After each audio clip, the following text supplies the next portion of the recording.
Podemos dizer que Herval está vivendo um foco ou um surto de raiva herbívora? E qual a diferença ou diferenças entre os conceitos e qual a possível implicação ou implicações em termos de resposta dos órgãos competentes? O que nós temos aqui em Herval é um foco, assim como temos em Canguçu, no município de Piratini temos 3 e aqui temos mais um. Os conceitos, eles são, o foco é aquilo que a gente sabe onde está e está controlado. O surto é aquilo que sempre denota uma situação fora de controle, que não é o caso. Da mesma forma que eu falei que a gente como núcleo trabalha com o controle populacional do morcego, diminuindo as populações, a partir do momento que é detectado um foco, e o foco só é detectado a partir de um diagnóstico positivo, com coleta de material e no laboratório de referência no município de Eldorado do Sul, a gente faz o que a gente chama de um raio de ação. A doutora Laura falou que visitaram no raio de 5 km as propriedades, conversaram com os produtores, orientaram a vacinação. Nós, como núcleo, ainda revisávamos essa informação, fala em até 12 quilômetros a gente tem que fiscalizar os refúgios daquele raio, e o raio é tudo que está na volta na mesma distância, né? 12 quilômetros em todas as direções. A gente tem feito a revisão dos refúgios num raio de até 50 quilômetros. Comentávamos isso ainda agora de manhã, porque quando a gente tem um animal positivo de raiva e um diagnóstico positivo de raiva no desvio Herval, o vírus está sendo transmitido adiante disso. Nós tivemos, então, 3 focos no município de Piratini, no mês de abril. Um deles foi na localidade do Cucuruto, em Piratini. Isso do desvio Herval, em linha reta, deve dar em torno de 20 km de distância. Então, o vírus da raiva está progredindo. Ele vai contaminando outras colônias de morcego, que vão contaminar outras criações de interesse econômico do estado do Rio Grande do Sul. Então a gente tem que trabalhar de forma centrípeta, ou seja, de fora para dentro num raio de 50 km. É isso que a gente tem feito.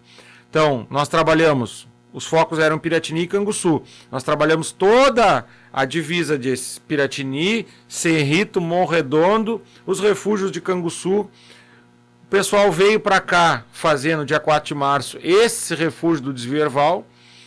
Depois, as outras 2 semanas eles estiveram trabalhando, e eu não estava junto com os guris, era o Everton e o Lutero que estavam trabalhando, fizeram todo o município de São Lourenço do Sul, porque a raiva de Canguçu pode estar sendo progredida para o município de São Lourenço do Sul, onde nós temos um número muito grande de refúgios.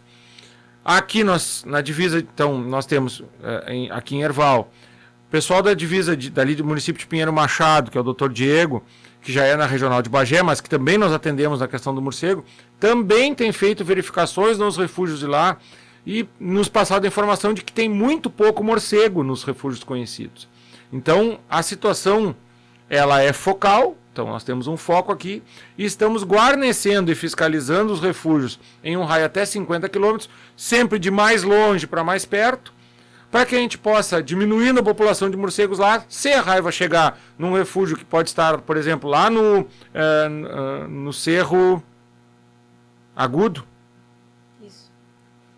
Lá nós temos pouco morcego e se a raiva chegar até lá, nós vamos ter menos casos e menos prejuízo para o nosso produtor. Muito bem. Para reforçarmos qual a situação atual e novos casos surgirão? A situação atual é esses 12 animais que a doutora Laura relatou, animais de interesse econômico do Estado. Naquela região. Tiveram outras propriedades do Basílio que tiveram mortes com sintomatologia condizente, mas que não foi coletado, então... Isso, desvio Herval. E no Basílio teve sintomatologia condizente, mas não foram coletados, então não é um novo foco, até porque a distância é muito pequena entre as 2 localidades. E o que a gente tem feito é esse combate à diminuição das populações de fora para dentro, para que se esse vírus avançar para outras colônias, daquela forma que eu comentei, com os morcegos se visitando para questões sexuais de reprodução ou para questão de briga, de conquista de território, não haver essa proliferação da raiva e, se houver, a população de morcegos seja diminuta para que o prejuízo ao produtor rural seja menor. E no caso do produtor, é essa questão da vacinação. Hoje o município de Erval, ele como um todo, se recomenda a vacinação, para quem já não faz, fazer essas 2 doses de vacina o quanto antes, para prevenir os seus animais para essa doença, que infelizmente é fatal para nossas criações. Bom, vamos retomando aqui, conforme as perguntas vão sendo realizadas, há uma retomada lá, às anteriores. De acordo com a obra Mamíferos Silvestres do Rio Grande do Sul, em sua 3ª edição, de autoria de Flávio Silva, existem em território gaúcho 40 espécies de morcegos. Portanto, trata-se de uma ordem de mamíferos bastante diversa, com os mais variados hábitos alimentares. Há morcegos que se alimentam de frutas, de insetos, de peixes, de néctar, de pólen, etc. Apenas uma espécie tem o sangue como alimento exclusivo. Diante disso, 2 perguntas. As demais espécies representam risco de transmissão para herbívoros domésticos? Como evitar que o temor ou o pavor de uma doença tão assustadora acabe tendo um impacto ainda mais negativo na forma como a população vê ou trata esse grupo de mamíferos que, como se observa, é essencialmente para o equilíbrio dos ecossistemas? Comentávamos sobre isso mais cedo também, né? Então, aquele morcego que convive com o ser humano, ou seja, está no forro da casa, está no centro comunitário, na igreja, aquele que na praça de tardezinha, assim, quando está começando o sol a baixar, a gente vê aquele morceguinho pequeno voando muito rápido. Esses são, em geral, morcegos insetívoros ou frugívoros. Esses morcegos não são importantes na transmissão da raiva por conta do hábito alimentar deles, que é de frutas ou de insetos. Ele pode se contaminar de raiva também, esse morcego pequeno que convive com o ser humano pode se contaminar de raiva. Ele também adoece de raiva, ele também morre de raiva. Onde é que pode acontecer uma contaminação acidental, como comentávamos, de cães, gatos ou até crianças, seres humanos? O morcego, quando ele adoece, da mesma forma que o bovino, ele chega a um ponto que ele perde a capacidade de locomoção. Ele tem que se alimentar todas as noites. Então, um morcego insetívoro ou frugívoro, se ele se adoecer de raiva, lá por o 6º, 7º dia, ele vai ter dificuldade de voar. E aí, então, pode um animal como esse ser encontrado caído no chão. E muitas vezes pode um cão ou um gato pegar para caçar, ou até mesmo uma criança. Vou brincar, um morcego, vou mexer, vou ver como é que é. E nesse momento pode acontecer a contaminação. Por que o risco hoje, dentro da cidade, da sede urbana do município, ele é quase que, ele é muito pequeno? Porque os casos, o foco está bem distante da sede urbana. O que se fez como orientação, e a vigilância epidemiológica da Prefeitura, da Secretaria de Saúde da Prefeitura, visitou essas propriedades, fez a vacinação dos cães e dos gatos e orientou as famílias para que não mexessem em animais doentes. Se algum dos produtores teve contato direto com o animal doente, ele também é orientado a fazer a vacinação, a pessoa ou o ser humano, que pode acontecer. O bovino também, quando ele está lá perto do momento que ele vai morrer, na saliva do bovino também tem o vírus da raiva. E se uma pessoa, por exemplo, minha vaca não está conseguindo engolir, pode estar engasgada, eu vou verificar. Se ela tiver uma lesão na mão, um machucadinho, e todo pecuarista, agricultor tem algum machucado na mão em algum momento, pode se contaminar da raiva. Então, essa entrevista, essa anamnese que é feita com o produtor rural que teve um foco em sua propriedade, também é feita pela vigilância epidemiológica para caso ele tenha manipulado o animal, ou, por exemplo, ele chegou para tentar ajudar e o bicho balançou a cabeça e saltou saliva no rosto, o produtor também tem que ser vacinado. Que aí é um tipo de vacina que a gente chama de vacina pós-exposição ao vírus.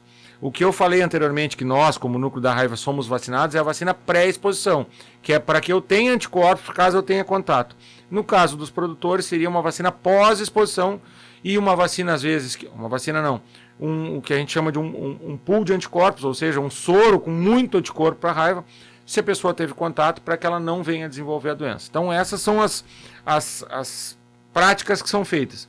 Mas, em resumo, a tua pergunta, não há motivo para pavor nem temor da população. O que nós temos que ter agora é atenção para as mordeduras dos animais, para vacinar os seus rebanhos e, caso tenha algum animal com sintoma condizente, informar a inspetoria veterinária ou a vigilância epidemiológica para que se tome as providências necessárias.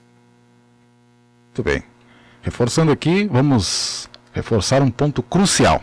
Os produtores rurais devem estar alertas para quais manifestações clínicas, qual o prognóstico e o curso natural da raiva nos herbívoros doentes e o que as pessoas que trabalham na pecuária devem fazer em caso de suspeita de infecção em herbívoros de produção.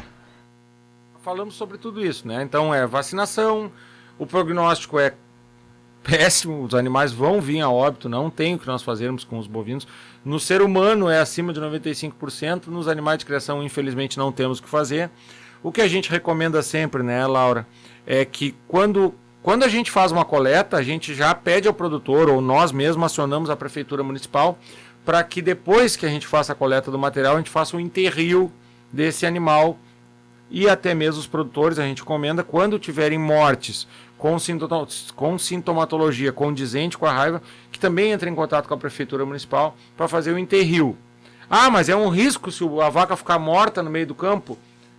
Quase zero. Mas pode acontecer o risco de algum cão errante, o cachorro da própria propriedade, o gato ir até lá o animal e aí a saliva está contaminada. O animal pode, manipulando aquilo, se contaminar também, assim como um ser humano ou um sorro que for, alguma coisa nesse sentido. Então é sempre importante que, se houver a morte com sintomas condizentes dentro das áreas de foco, entrar em contato com a prefeitura para que se faça o enterrio, obviamente longe de fontes de água, faça o enterrio desses animais para que a gente tenha o risco de transmissão zero dessa forma que a gente sempre relata, que é acidental. A forma de transmissão da raiva é a mordedura do morcego hematófago.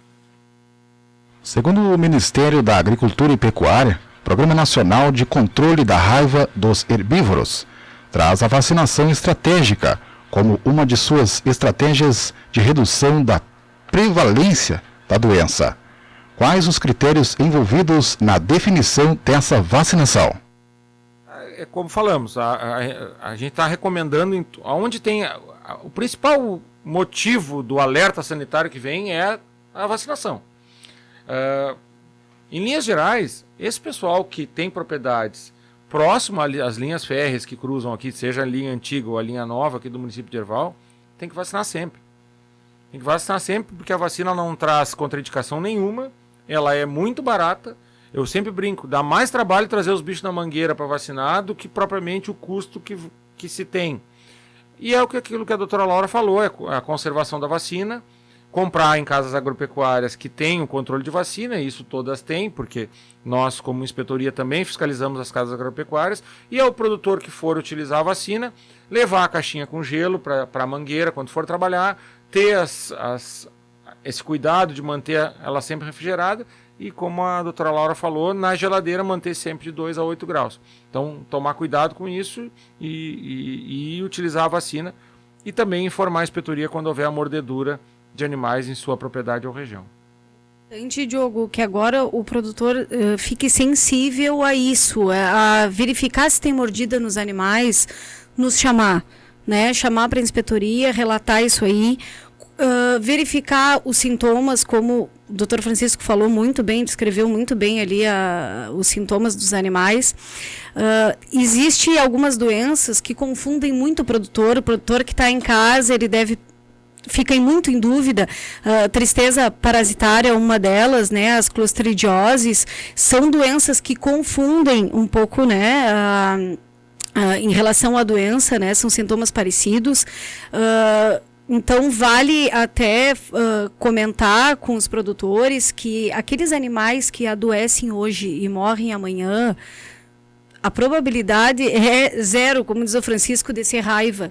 Tá? Geralmente é uma clostridiose, vários produtores nos relataram esses últimos dias, assim, tem muita gente nos procurando, né? E a gente descarta porque não tem mordedura, né? Embora o vírus ele possa demorar para se manifestar no animal, né, dependendo do quanto foi inoculado e tudo, né, do vírus, como o Francisco também comentou, acho que tu comentou, né, que ele chega, o vírus ele pode demorar às vezes até 90 dias para se manifestar, né? Embora tenha tudo isso, o produtor ele tem que, né, verificar aí a quantos dias está esses sintomas, né, dos animais, se tem mordedura, e já no ter mordedura já chamem, né, a inspetoria para a gente fazer esse controle aí junto com as propriedades, né?